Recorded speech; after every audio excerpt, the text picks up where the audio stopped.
Hürmetli vatandaş, bugünkü leksiyalarımızı başlayımız. Leksiyarısına hazır oldu. Bugünkü İslahı 2022 8. ayının 8. günü. Sizlerge vaziyet doğrusu da gep kılıdığan bolsak vatandaşım. Cüngoda naiti çoğun dağdarı şirket atalgan. Hem halkarada bazarga çıkan. Hem arlıqta anlaşımızcı torbetlerde gılpal ötüp ketip kalgan, ötüp ketip durgan haberlerden görüşümüzce merkezlercilik, emeldarla pensiyaga çıkan oyu çıkmagan degендek hemmesi meblağ salgan Ali Baba şirkte gumran bol. Bir keçide 3 trilyon yuan tügeçti, gumran boldu. Bu şirketke münasebetlik Cüngo'nun yani çoğun şirketi, yani internetke münasebetlik çoğun şirketi Tencent, Baidu da olguş şekirdi.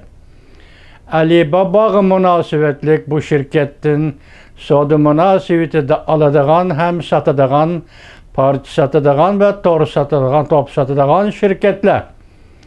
Cemi 3 milyon yürüyüşlük şirket bir keçide kaldı. 9 milyondan artık adam, işçi, hizmetçi bu şirketten kıskartıldı. Yani bu bugün sizlerge yetkizdiğin haberimiz. İkinci hazır tüvende enindimi büyük haber. Amerika Koşmuş Ştatlarının 41 tane su astı parhodi. Tinç okyan rayına kirip geldi. Hem 100 tane yadroluk raketa bilen Beijing'ni nişanga aldı, korolga aldı değildi. Tüvende sizlerge sözleydiği leksiyemizde Moşa doğrusu toxsulumuz vatandaşlar bu sizlerge sözleyip birdiği vaziyet. Endiki leksiyemizden mavzusu mındak vatandaşım. Amerika Cüngo münasebeti yemirlişden en ahirki başkışı yetip geldi. Mavzulu haber 8. ayının 8. günü Dünya Akbarat Doğru ilan kılındı. Haber mındak başlandı. Amerika Koşmuş Ştatlar Devlet Meclisi Avam Palata Başlığı Nancy Pelosi Tayvan'ı ziyaret kılgandan keyin Cüngo 8. ayının 5. günü Amerika bilen elip berilip atkan söhbetler meselen kelimat özgürlüğü, harbiy işler diyalogi degendek ve cinayetçiler zerbiriş katarlık iki devlet oturusudaki hemkarlık sahalarını 8 tane 8 sahane emelden kaldırdı. Reuters'ın məxsus yazgıcısı Pat Sevini mındak görsetti. Yakından beri emelden kaldırılgan lekin münasebetlerini hazırgıcı saklap gelgen 8 türlük saha Amerika Cüngo oturusu da hemkarlışılgan 8 türlük saha Amerika ile Cüngo oturusu münasebetler yemirilişinin en ahirki başkışı kirip kelgenliginin simvolu bulup kaldı. Sevni mındak görsetti. Gerçi Cüngo taraf bu 8 türlük saha hemkarlığını özüp taşlaş kısa vakit içinde anç tesiri görsetmesi mi?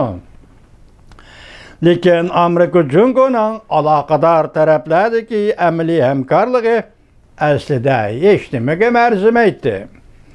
Amerika'nın bazı söhbet vekilleri hatta bundan küçükkene aram algandak buldu. Çünkü hazırgıca Cüngo'nun ait kattık iktisadi zerbiriş tedbiri kullanmadı Amerika'ya. Çünkü devlet işçide milletçilerini kuturtup Amerika şirketleri ve Amerika mesulatlarını Cüngo taha baykut kılmadı. Bu şu cümlesel mucemeldek durdu bu. Steveni kandak yazdı bunu bilen mi değil mi tendeş? Ya hata tercüme kılıp aldım, lekin mazmununu anqırıp alsаңlar buldu.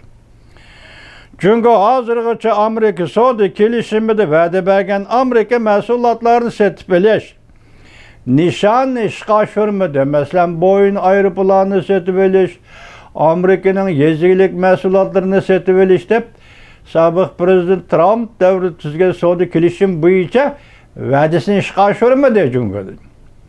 Hazır endi Saudi'deki tengsizlikni pasaytish ve bunun için tirishchanlik ko'rsatishdan o'zala ortiqcha bir ish bo'lib qoldi. Bu ahvol Amerikaning yezilik mahsulotlari uchun aytganda albatta yaxshi xabar emas. Yana bir xabar. Avam palata boshlig'i Nancy Pelosi Tayvanni ziyorat qilgan shu kuni kechda Jungo Amerika allaqachon urushga tayyorlik qilgan edi. Mavzuli xabar 8-ayning 7-kuni Tayvan markaziy agentligi tarafidan e'lon qilindi. Xabar bunday boshlandi.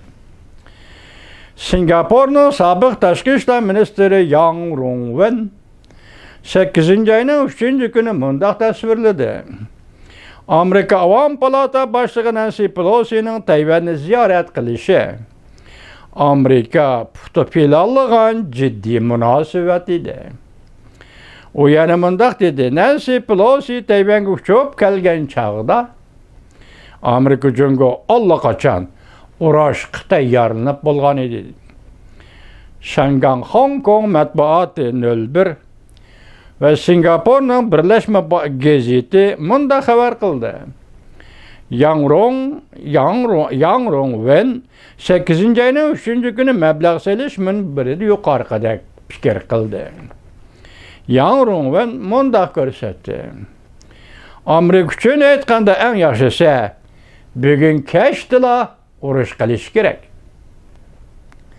Chunki Jungo bilan 1 yildan keyin urush qilaman desa, Jungo angacha texmi kuchaydi. Agar 10 yildan keyin Jungo bilan urush qilaman desa, Amerika o chaqda Jungo texmi kuchaydi. Amerika bu qatam bu ishni nihoyatda ehtiyotkorlik bilan bir taraf qildi. Shunga Amerikani ayblaydigan har qanday sabablar yo'q.